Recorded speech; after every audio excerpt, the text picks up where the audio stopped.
PC 1562 Henry Green from Humberside Police Force is set to face a misconduct hearing taking place between the July 11th and July the 13th after reports that he used unreasonable force whilst arresting two people, both on the same day.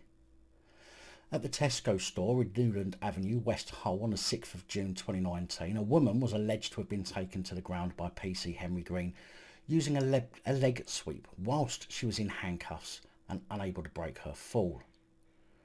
Green is also alleged to have failed to have adequately physically supported and controlled the complainant while she was taken to the floor to minimise risk of serious injury. On that very same day, Green is said to have hit another person in the face whilst holding a pair of handcuffs, whilst that complainant was also handcuffed at the time. Proper tough man, assaulting people in handcuffs. Just what we want.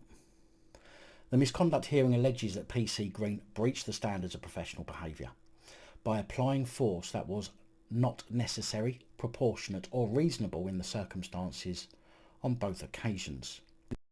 The accusation is that the behaviour of PC Green amounts to gross misconduct. The hearing is set to take place at the former Magistrates Building in Goole, starting on July the 11th.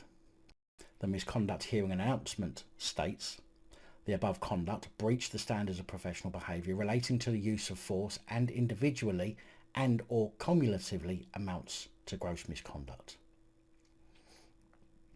So clearly, another who was bullied at school, feeling it appropriate to attack people whilst they're restrained and unable to protect or defend themselves. This is something we are seeing far more often, where police get adrenalined up, might have taken a beating to their ego by someone who's non-compliant or says a few things about their mummy, and simply loses their temper, lashing out at someone who can't defend themselves. I'd say this is a form of torture, bearing in mind that torture is the deliberate infliction of severe pain or suffering on a person for reasons such as punishment, extracting a confession, interrogation for information, or intimidating third parties. Even though that's a definition of torture, I bet my bollocks his cretin gets away with simply being able to resign or be dismissed, even though torture is against people's human rights and deserves a far heftier punishment.